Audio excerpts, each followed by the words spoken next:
అందరికీ నమస్కారం. నేను ఇవాళ పొద్దున్నే నిద్ర లేవగానే ఒక వీడియో చూసుకుని నవ్వుకున్నాను. నేను నిన్న మోహన్ బాబు గారి ఫంక్షన్కి వెళ్ళేటప్పుడు లేట్ అయిందని కొంచెం హడావుడిగా వెళ్తున్నాను.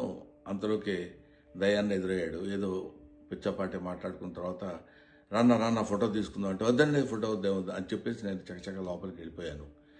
అది చాలామంది మిత్రులు కొంచెం అపార్థం చేసుకున్నట్టున్నారు. దయాకర్ గారితో నాకు 30 ఏళ్ల సంబంధం ఉంది. మంచి మిత్రులం. నేనంటే ఎంతో అభిమానంగా ప్రేమగా చూస్తుంటారు. మేము కూడా ఎంతో మాట్లాడుకుంటాం. ఫ్యామిలీ ఫ్రెండ్స్లా ఉంటాం. అటువంటిది సరదాగా ఆయనతో నాకున్న చనువుతోటి నేను ఉండండి అని చెప్పేసి ఇలా తోసి వెళ్ళిపోతే దాన్ని నేను ఆయన ఏదో కావాలని తోసినట్టు ఏదో ఒక రకమైనటువంటి మిస్అండర్స్టాండ్ తోటి మిత్రులు, మీడియా మిత్రులు అలాగే దాన్ని అపార్థం చేసుకున్నారు. అలాంటిది కాదు.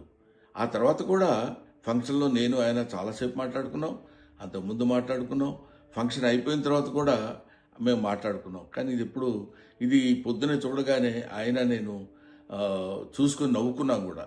ఇది చూడడానికి మిత్రమా ఇట్లాగా అనుకున్నారు అన్న ఇట్లాదే దీన్ని మిస్అండర్స్టాండ్ చేసుకున్నారని ఆయన అంటే నేను కూడా ఎంతో అయ్యో ఇదేంటి ఇలా జరిగిందని ఆయన్ని ఎక్కడ అపార్థం చేసుకుంటారో అని అలాంటిది కాదు అని చెప్పడానికి క్లారిటీ ఇవ్వడానికి మాత్రం మీ అందరికీ ఫోన్ చేసి చెప్తున్నాను. దయచేసి అలాంటిదేం లేదు, మిస్అండర్స్టాండ్ చేసుకోవద్దు. ఇన్ని సంవత్సరాలుగా ఆయనకి మాకున్న అనుబంధంతో మేమిద్దరం సరదాగా అలా మాట్లాడుకున్నాం తప్ప వేరే విధంగా కాదు. నమస్తే.